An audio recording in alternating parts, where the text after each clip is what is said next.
நாம் இன்றைக்கி பண்ண போகிறது ரொம்ப சிம்பிளான ட்ரைகலர் பூந்தி லட்டு. நீங்கள் பார்த்தீங்கன்னா பெங்காலிஸ் பண்ணுவாங்க, அதுக்கப்புறம் ஜோத்பூர், குஜராத் இது எல்லாத்துலேயும் இது மாதிரி ஒரு கலர்ஃபுல்லான பூந்தி லட்டு பண்ணுவாங்க. ஸோ அதை நம்ம எப்படி பண்ணுறதுன்னு பார்க்கலாம். அது மட்டும் இல்லாமல் ரொம்ப பர்ஃபெக்டான கன்சிஸ்டன்சியில் பண்ண போகிறோம். ஸோ இதில் வந்து 2 டைப்பில் பண்ண போகிறோம், ஒன்று லார்ஜ் இன்னொன்று மினி. ஸோ 2 லட்டுமே பார்த்தீங்கன்னா ரொம்ப பர்ஃபெக்டாக இருக்கும். அதுக்கு முதல்ல 2 கப் கடலை மாவு எடுத்துக்கலாம். நம்ம அதை நல்லா சலிச்சுக்கணும். நீங்கள் பார்த்தீங்கன்னா இதில் அரிசி மாவு எதுவுமே மிக்ஸ் பண்ணணும்னால அவசியம் இல்லை, ரொம்ப பர்ஃபெக்டாக இருக்கும். அது நம்ம கட்டி இல்லாமல் முதல்ல சலிக்கணும். அதான் வந்து பார்த்திங்கன்னா ஃபஸ்ட்டு ஸ்டெப். இதில் நம்ம தண்ணி ஊற்றிட்டு என்ன பண்ணுவோன்னா, கொஞ்சம் கொஞ்சமாக தண்ணி ஊற்றிட்டு நல்லா ஃப்ளோயிங் கன்சிஸ்டன்சியாக கொஞ்சம் திக்கான பேட்டர் வந்து நம்ம பண்ண போகிறோம். அதாவது திக்குனா ரொம்ப வந்து தின்னாகவும் இல்லாமல் ரொம்ப திக்காகவும் இல்லாமல் நார்மல் பேட்டர் பண்ண போகிறோம். நீங்கள் பார்த்தீங்கன்னா இந்த பேட்டர் பண்ணுறதுல ரொம்ப இம்பார்ட்டண்ட், அந்த பூந்தி வந்து பர்ஃபெக்டாக வரணும். அந்த பூந்தி பர்ஃபெக்டாக வரலைன்னா லட்டு வந்து ஷேப் நல்லா இருக்காது. அதுவும் இல்லாமல் அந்த பூந்தி உடையவும் கூடாது. ஸோ எப்படி பண்ணுறதுன்னு பார்க்கலாம். இதில் பார்த்தீங்கன்னா நம்ம இந்த பேட்டர் ரெடி பண்ணும்போது நம்ம தண்ணி ஊற்றி மிக்ஸ் பண்ணிகிட்டே இருப்போம். ஒரு ஸ்டேஜில் கரெக்டான ஒரு ஃப்ளோயிங் கன்சிஸ்டன்சி வந்துடுச்சு அப்படிங்கும்போது நம்ம அதில் ட்ராப் விட்டு பார்ப்போம் அந்த ஆயிலில். அது கரெக்டான வந்து ஷேப்பில் வந்துருச்சுன்னா ஓகே. இல்லை அப்படின்னா இன்னும் கொஞ்சம் தண்ணியை ஊற்றிட்டு நம்ம அதுக்கப்புறம் ஃப்ரை பண்ணுவோம். வால் மாதிரி வரக்கூடாது பூந்தி எப்போவுமே. நம்ம வீட்டில் செய்யும்போது எப்படி வேணாலும் பண்ணலாம். பட் நம்ம யாருக்காவது கொடுக்கும்போது என்ன பண்ணணுன்னா கரெக்டான ஷேப்பில் நம்ம ரவுண்டாக பண்ணலாம். ஸோ அது வந்து பார்த்திங்கன்னா எப்படி பண்ணுறதுன்னு பார்க்கலாம். நான் வந்து இந்த மாதிரி கன்சிஸ்டன்சி தான் பண்ணணும். ஸோ பாருங்கள், இப்போது நான் பேக்கிங் சோடா ஒரு 1/4 டீஸ்பூன் போடுறேன். இதுவுமே பார்த்தீங்கன்னா ஆப்ஷனல் தான்.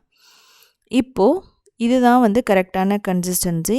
இதை வந்து நம்ம 3ஆக டிவைட் பண்ண போகிறோம். ஒன்று ப்ளைனாக அப்படியே இருக்கும் எல்லோ கலரில், இன்னொன்று ஆரஞ்சு, அதுக்கப்புறம் க்ரீன். ரொம்ப ட்ராப்ஸ் வந்து ரொம்ப நான் குறைவாக தான் விட்டுருக்கேன். அதனால் கலர் பார்த்தீங்கன்னா மைல்டாக தான் இருக்கும், ரொம்ப திக்காலாம் இருக்காது. ஸோ இவ்வளோ தான் நான் பேட்டரில் நான் மிக்ஸ் பண்ணுறேன். கொஞ்சம் பேட்டர் எடுத்துக்கலாம். எல்லோ பேட்டர் வந்து கொஞ்சம் அதிகமாக வச்சுக்கலாம். இதுக்கப்புறம் பார்த்திங்கன்னா க்ரீன் ரெடி பண்ணிவிட்டு இப்போ ஆரஞ்சு ரெடி பண்ணுறோம். இந்த ஸ்டேஜ்லேயே நீங்கள் விட்டு பார்க்கலாம். நீங்கள் வந்து என்ன பண்ணலன்னா, உங்களுக்கு தெரியலைன்னா லைட்டாக வந்து ஒரு ஸ்பூன் எடுத்து பின்னாடி திருப்பி நீங்கள் அந்த பேட்டர் எடுத்து ஆயிலில் விட்டிங்கன்னா ஃப்ரை பண்ணும்போது அப்படியே ரவுண்டாக வரும். அதுனா ஓகே. இல்லை அப்படின்னு என்ன பண்ணணும், எக்ஸ்ட்ரா கொஞ்சம் மாவோ எக்ஸ்ட்ரா கொஞ்சம் தண்ணியோ நீங்கள் கலந்துக்கலாம். நமக்கு எல்லாத்தையுமே நம்ம ரெடி பண்ணிட்டோம். ஸோ பாருங்கள், 3 ரொம்ப பர்ஃபெக்டாக ரெடியாக இருக்கும். ஒவ்வொரு தடவை நம்ம ஊற்றும் போதும் பூந்தி பண்ணும்போது நீங்கள் லைட்டாக மிக்ஸ் பண்ணிக்கிட்டு அதுக்கப்புறம் பண்ணுங்கள். ஏன்னா கடலை மாவுங்கிறதுனால அது கொஞ்சம் திக்காக சான்சஸ் இருக்குது. இப்போது பூந்தி கரண்டி எடுத்துகிட்டு அது மேலே நம்ம அந்த பேட்டர் விடுறோம். நீங்கள் பாருங்கள், நான் எதுவுமே பண்ணலை. அதை வந்து லைட்டாக மட்டும்தான் ஸ்க்ராட்ச் பண்ணுறேன். இப்படியே வந்து என்னாகும் அப்படின்னா நமக்கு அந்த பூந்தி ரவுண்டாக விழுந்துருச்சு. ஸோ நான் அதனால் உங்களுக்கு வந்து ரொம்ப ஸ்லோவாக காட்டுறேன் எப்படி விழுதுன்னு சொல்லிவிட்டு. எல்லாமே பர்ஃபெக்டாக இருக்குது. ஒரு பூந்தி கூட பார்த்திங்கன்னா வால் மாதிரி வரவே இல்லை. இன்னொரு விஷயம் என்ன அப்படின்னா, இந்த ஆயிலோட ஹீட் அது எப்படி இருக்குன்னா, நல்ல சூடான ஆயிலாக இருக்கணும். நீங்கள் வந்து மீடியமில் லோ ஃப்ளேம்லேயே வச்சிங்கன்னா இது வந்து அப்படியே ஃப்ளாட் ஆகிடும் பூந்தி. அதனால் நல்ல சூடான ஆயிலில் இதை போட்டு ஃப்ரை பண்ணணும். அது மட்டும் இல்லாமல் ரொம்ப நேரம் ஃப்ரை பண்ணிகிட்டு இருக்கக்கூடாது பூந்தியை. நம்ம வந்து காரா பூந்திக்கு பண்ணுற மாதிரி பண்ணோம் அப்படின்னா ரொம்ப கிறிஸ்பி ஆகிடும், உடையும். ஸோ அதனால் ஒரு 2-3 தடவை நல்லா திருப்பி விட்டுருங்க. போதும், அதே போதும், எடுத்துடலாம். இது பார்த்திங்கன்னா ஆயிலெல்லாம் அப்சர்வ் பண்ணாது. இந்த லட்டில் நாம் நெய் வந்து எவ்வளோ போட்டிருக்கேன்னா ஒரு 2 டேபிள் ஸ்பூன் தான் நான் நெய் போட்டிருக்கேன். ஸோ நெய் ரொம்ப அதிகமாக கிடையாது. நீங்கள் தேவைப்பட்டால் ஆயில் யூஸ் பண்ணுறதுக்கு பொதுவாக நெய் பாதி ஆயில் பாதி நீங்கள் போட்டு நம்ம ஃப்ரை பண்ணலாம். இப்போ பாருங்கள், ரொம்ப பர்ஃபெக்டாக ரெடி ஆகிடுது. கலர் சேஞ்ச் ஆகிறதுக்கு முன்னாடியே எடுத்துருங்க, அப்போ தான் பூந்தி ஷேப் மாறாது. இப்போ அந்த ஆயில் எல்லாம் வடிச்சிட்டு நம்ம ஒரு பாத்திரத்தில் போட்டு வைக்க போகிறோம். போட்டு வச்சோன்னே அதை மூடி வச்சுருங்க. அப்போ தான் வந்து என்ன ஆகும்னா அந்த ஸ்டீமில் அது அப்படியே வந்து உடையாமல் இருக்கும். ஸோ இதே மாதிரியே பார்த்தீங்கன்னா நான் எல்லா பூந்தியுமே நான் ஃப்ரை பண்ண போகிறேன். ஸோ இதுக்கப்புறம் நான் என்ன பண்ண போகிறேன்னா, இதே மாதிரி இந்த எல்லோ கலர் பூந்தி செகண்ட் டைமும் நான் எப்படி வந்து ஃப்ரை பண்ணுறதுன்னு காமிக்கிறேன். ஸோ உங்களுக்கு வந்து தோணலாம், நான் ஒரே தடவை காமிச்சிட்டேன்னா உங்களுக்கு எப்படி வருதுன்னு தெரியாது. ஸோ பாருங்கள், எனக்கு செகண்ட் டைமுமே வந்து பர்ஃபெக்டாக ரவுண்ட் வந்திருக்கு. ஸோ ஒரு கரண்டி எடுத்துகிட்டு நீங்கள் ஊற்றிட்டு உங்களுக்கு எந்த அளவு ஆயில் இருக்கோ, நீங்கள் பெரிய வந்து பேனாக வச்சுட்டிங்க அப்படின்னா பெரிய இரும்பு கடாய் இருந்துன்னா ஒரே டைமில் ஊற்றி முடிச்சிடலாம். ஸோ இது மாதிரி பண்ணும்போது ஒரு 2-3 தடவை நம்ம ஊற்றி ஃப்ரை பண்ணலாம். ஸோ பாருங்கள், இதுக்கப்புறம் நான் 2 தடவை திருப்பி விட போகிறேன். ஏன்னா கொஞ்சம் எல்லா இடத்துலையும் வேகணுங்கிறதுக்காக திருப்பி விட்டுட்டு நம்ம கிறிஸ்பி ஆகிறதுக்கு முன்னாடியே நம்ம எடுத்துடுறோம். இதே பார்த்திங்கன்னா காரா பூந்திக்கு நம்ம அரிசி மாவு போடுவோம். நான் அந்த வீடியோவும் நான் போட்டிருக்கேன். பர்ஃபெக்டான மிக்சர் எப்படி பண்ணணும், பர்ஃபெக்டான காரா பூந்தி எப்படி பண்ணணும்னு சொல்லிட்டு நீங்கள் போய் க்ரியேட்டிவ் வேர்ல்டில் பார்த்து தெரிஞ்சுக்கலாம். இது நமக்கு ரெடி ஆகிடுச்சு. இதை எடுத்து நம்ம ஒரு பாத்திரத்தில் போட்டுருவோம். இதுக்கப்புறம் ஆரஞ்சு கலர் பூந்தி பேட்டர் அதையும் நான் எப்படி ஃப்ரை பண்ணுறதுன்னு காட்டுறேன். ஸோ ஒரு சிலர் நீங்கள் கேட்குறீங்க, ஸோ ஃபஸ்ட் டைம் பண்ணுறீங்க, செகண்ட் டைம் எப்படி வரும் அப்படின்னு சொல்லிட்டு. ஸோ நான் அதனால் எல்லாமே நான் இதில் கிளியராக காட்டியிருக்கேன். நீங்கள் ஆரஞ்சு கலரில் பூந்தி பண்ணும்போது லைட்டாக அதை கழுவிட்டு என்ன பண்ணணும் அப்படின்னா, நம்ம எல்லோ கலர் பூந்தி பண்ணி முடிச்சதுக்கப்புறமா நம்ம இதை நல்லா கழுவிட்டு நல்லா ஹீட்டில் காமிக்கும்போது அந்த தண்ணி எல்லாமே போயிடும். அப்புறம் ஒரு டிஷ்யூ பேப்பரில் தொடச்சிட்டு நீங்கள் இது மாதிரி அடுத்த கலர் பண்ணலாம். இல்லை அப்படின்னா 2 கலர் கொஞ்சம் மிக்ஸ் ஆகி வரும். பட் ஓகே, அதுவும் நல்லதாக தான் இருக்கும். நம்ம வீட்டில் பண்ணும்போது நீங்கள் என்ன பண்ணலாம், அப்படி கூட பண்ணிக்கலாம். ஒவ்வொரு தடவையும் கழுவணுன்ட்டு அவசியம் இல்லை. ஸோ அதே மாதிரி நான் ஆரஞ்சு கலரையும் நல்லா ஃப்ரை பண்ணி எடுக்க போகிறேன். ஸோ நான் மட்டுமே தனியாக பண்ணதுனால என்னால் என்னாச்சு அப்படின்னா ரொம்ப என்னால் பார்க்க முடியல வீடியோ எடுத்துகிட்டே பண்ணுறதுனால. ஸோ இது எடுக்கிறது கொஞ்சம் கஷ்டமாக தான் இருந்துச்சு. நீங்கள் வீட்டில் பண்ணும்போது வீடியோவில் எடுக்காமல் ரொம்ப ஈஸியாக பண்ணிடலாம். நம்ம ஒவ்வொரு தடவையும் அதை கழுவணும், அதுக்கப்புறம் என்ன பண்ணணும், டிஷ்யூ பேப்பரில் துடைக்கணும், ஹீட்டில் காட்டணும். அப்படிங்கும்போது எனக்கு கொஞ்சம் டைம் ஆகிடுச்சு. ஸோ இப்போ இந்த ஆரஞ்சு கலர் பூந்தியும் பர்ஃபெக்டாக ரெடி ஆகிடுச்சு பாருங்கள். இதுக்கப்புறம் க்ரீன் கலர், நீங்கள் தேவைப்பட்டால் பிங்க்கு, ரெட்டு அது கூட நம்ம யூஸ் பண்ணிக்கலாம். ஸோ நீங்கள் எல்லா கலருமே மைல்டாக யூஸ் பண்ணுங்கள். பாருங்கள், நீங்கள் இந்த க்ரீன் கலர் பூந்தி செய்யும்போதும் முதல்ல அந்த பூந்தி கரண்டியில் ஊற்றுறதுக்கு முன்னாடி நல்லா மிக்ஸ் பண்ணிக்கோங்க. ஸோ அப்போ தான் ஈவனாக அந்த ரவுண்ட் வரும். இல்லைன்னா இந்த கடலை மாவு பார்த்திங்கன்னா நம்ம வச்சுருக்க கொஞ்சம் கெட்டியாக ஆரம்பிக்கும். அதனால் நம்ம ஒவ்வொரு தடவையும் நம்ம பூந்தியில் பண்ணும்போது நாம் நல்லா மிக்ஸ் பண்ணிவிட்டு அதுக்கப்புறம் ஊற்றினோன்னா ரொம்ப பர்ஃபெக்டாக வரும். இது பார்த்திங்கன்னா ஒரு சிம்பிளான ஒரு டிப்புன்னு சொல்லலாம்.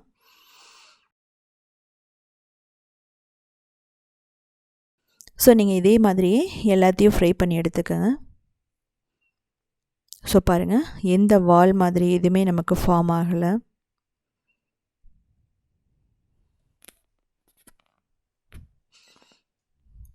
ஸோ நான் பார்த்தீங்கன்னா இரும்பு கடாய் வச்சு நான் ஃப்ரை பண்ணியிருக்கேன். நீங்கள் நான்ஸ்டிக் கூட யூஸ் பண்ணலாம். அது இல்லாமல் இதை ப்ரௌன் ஆகவோ ரொம்ப கிறிஸ்பியாகவோ நீங்கள் விட்டுறாதீங்க. ஸோ இதுக்கப்புறம் பார்த்தீங்கன்னா சுகர் கன்சிஸ்டன்சின்னு ஒன்று இருக்குது. சுகரோட கம்பி பதம் அது வந்தால் மட்டும்தான் நமக்கு லட்டு ரொம்ப நாள் கெட்டு போகாமல் இருக்கும், சொதன்னு இல்லாமல் இருக்கும். அது எப்படி பண்ணுறதுன்னு நம்ம பார்த்துடலாம். ஸோ இது மாதிரி நம்ம இதை எடுத்துடலாம். இப்போ நமக்கு ரெடி ஆகிடுச்சு. இப்போ பார்த்தீங்கன்னா நான் ஃபைனலாக நான் போட்டிருக்கதையும் காமிக்கிறேன். இந்த க்ரீன் கலருக்கு அப்புறமா இதுக்கப்புறம் நீங்கள் உடச்சி விட்டுக்கலாம். இப்போ சுகர் சிரப்புக்கு 2 கப் சர்க்கரை போட்டுட்டு 1/2 கப் தண்ணி மட்டும் ஊற்றுங்க போதும். இதுக்கப்புறம் ஒரு கம்பி பதம் நமக்கு கண்டிப்பாக வரணும். இந்த லட்டுலேயே பார்த்தீங்கன்னா ஒரு கம்பி பதம் ரொம்ப ரொம்ப முக்கியம். ஒரு கம்பி பதம் வரலன்னா லட்டு பிடிக்கவே முடியாது. சொதன்னு இருக்கும், தண்ணி மாதிரி இருக்கும். பாருங்கள், இதுதான் ஒரு கம்பி பதம்னு சொல்லுவோம். இதுக்கப்புறமா இதை எடுத்துட்டு இந்த பூந்தி ஒன்றோடு ஒன்று இருந்ததுன்னா அதே லைட்டாக உடச்சி விட்டுக்குங்க. ஸோ பர்ஃபெக்டான ரவுண்ட் பூந்தி நமக்கு ரெடி ஆகிடுச்சு. இப்போ நம்ம இதைய சுகர் சிரப்பில் போட போகிறோம். சுகர் சிரப்பில் போட்டுட்டு என்ன பண்ண போகிறோன்னா நல்லா மிக்ஸ் பண்ண போகிறோம். மிக்ஸ் பண்ணதுக்கப்புறமா அந்த சுகர் சிரப் எல்லாத்தையும் அப்சர்வ் பண்ணணும். அந்தளவுக்கு நம்ம டைம் கொடுக்கணும். ஒரு 5 நிமிஷம் இதுக்கு சரியாக இருக்கும் அந்த அப்சர்வ் பண்ணுறதுக்கு. இதுக்கப்புறம் ஏலக்காய் பொடி போடுறோம். அதுக்கப்புறம் கிராம்பு ரொம்ப முக்கியம். கிராம்பு போடும்போது பார்த்திங்கன்னா லட்டு கெட்டு போகாமல் இருக்கும் 1 மந்த் வச்சுருந்தாலும். அதுக்காக தான் கிராம்பு போடுறோம். மூடி வச்சிட போகிறோம். இப்போ தாளிக்க போகிறோம். என்னென்னா நெய் ஊற்றிட்டு முந்திரி திராட்சையும் தாளித்து நல்லா ப்ரௌன் ஆக வரைக்கும் தாளித்து கொட்ட போகிறோம். இதுலேயே மெலோன் சீட்ஸும் போடலாம், இல்லை அப்படின்னா நீங்கள் என்ன பண்ணலான்னா பாதாம் பிஸ்தா இதெல்லாமே கூட போடலாம். ஸோ இதுக்கப்புறம் நான் வந்து ஒரு 5 நிமிஷத்துக்கு அப்புறம் நான் எடுக்கிறேன். திரும்ப இதெல்லாம் போட்டுட்டு நான் மிக்ஸ் பண்ணுறேன். இன்னும் கொஞ்சம் எனக்கு அந்த சுகர் சிரப் இருக்குது இந்த டைமில். ஸோ அதை என்ன பண்ணலாம் அப்படின்னா நல்லா சூடாக தான் இருக்குது. இன்னும் ஒரு 5 நிமிஷம் நம்ம அதை அப்படியே விட்டுறலாம், கொஞ்சம் அப்சர்வ் பண்ணட்டும். அப்பப்போ நீங்கள் என்ன பண்ணுங்கன்னா எடுத்து லைட்டாக வந்து மிக்ஸ் பண்ணி விடுங்க. 1 டேபிள் ஸ்பூன் நெய் மட்டும் நான் விட்டுருக்கேன். இதுக்கு ரொம்ப நெய்யெல்லாம் தேவைப்படாது, ஒரு ஃப்ளேவருக்காக நான் ஊற்றிருக்கேன். இதுக்கப்புறம் நான் இதை வந்து இன்னும் கொஞ்சம் வந்து மூடி வைக்க போகிறேன். நம்ம அப்சர்வ் பண்ணிக்கிட்டோம். பண்ணதுக்கப்புறமா வந்து ரொம்ப வந்து நீங்கள் ஆறுனதுக்கப்புறம் லட்டு பிடிச்சிங்கன்னா பிடிக்க முடியாது. இந்த சுகர் சிரப் வந்து எல்லாமே வந்து அப்சர்வ் பண்ணிக்கிச்சு. கொஞ்சம் வந்து நமக்கு அந்த ஸ்டிக்கினஸ் இருக்கும்போதே நம்ம லட்டை பிடிக்க ஆரம்பிச்சிடணும். இப்போ பாருங்கள், இது கொஞ்சம் சூடாக தான் இருக்குது எனக்கு. ஸோ அப்போ கொஞ்சம் நெய் தொட்டுக்கிற கையில் நெய் தடவிக்கிறேன். இதுக்கப்புறம் நல்லா டைட்டாக பிடிச்சிக்கலாம். பதம் கரெக்டாக இருந்ததுன்னா லட்டு பிடிக்கும்போது ஈஸியாக வந்து ஒன்றோட ஒன்று ஒட்டிக்கும். ஸோ ரொம்ப நேரம் அதை வந்து பிடிக்கணும்னு அவசியம் இல்லை.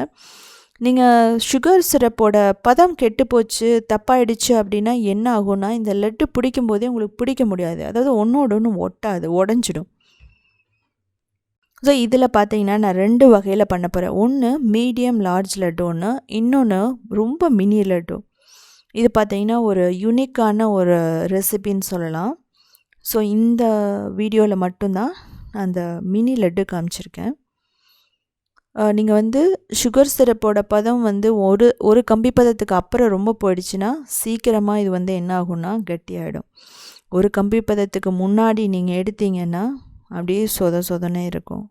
அந்த பூந்தி வந்து உடையும், இல்லைன்னா வந்து லட்டு வந்து நல்லா இருக்காது. ஸோ பாருங்கள், எனக்கு இப்போவே பார்த்தீங்கன்னா நல்லா அந்த சுகர் சிரப் வந்து கெட்டி ஆகிட்டே வருது. நம்ம பிடிச்சி முடிக்கிறதுக்குள்ளே சீக்கிரமாக கெட்டி ஆகிடும். ஸோ 2 பேர் இருந்தால் என்ன ஆகும்னா நம்ம ஈஸியாக லட்டு பிடிச்சிடலாம் ஒரு 5 நிமிஷத்துக்குள்ளேயே. ஸோ நம்ம தனியாக செய்யும்போது கொஞ்சம் டைம் எடுத்துக்கும். ஸோ அதனால் நம்ம என்ன பண்ணணும், கொஞ்சம் வேகமாக வந்து பண்ண ஆரம்பிக்கணும். ஸோ பாருங்கள், எனக்கு ஈஸியாக பிடிக்க வந்துடுச்சு. நல்ல ஒரு பர்ஃபெக்டான லட்டுன்னு சொல்லலாம், கலர்ஃபுல்லாக.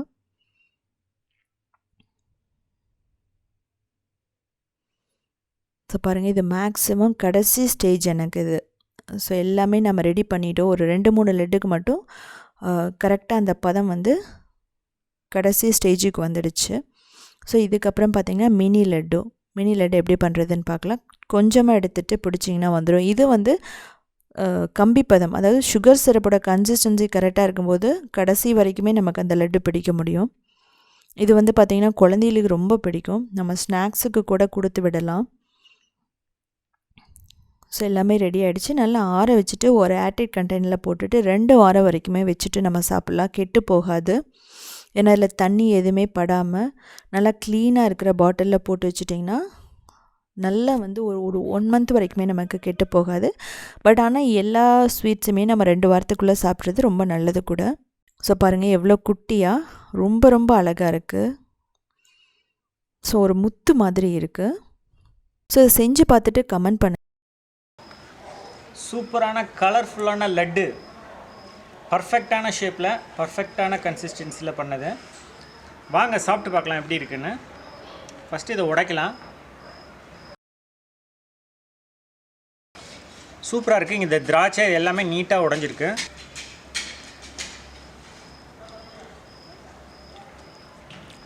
எக்ஸலண்ட்டாக இருக்குது.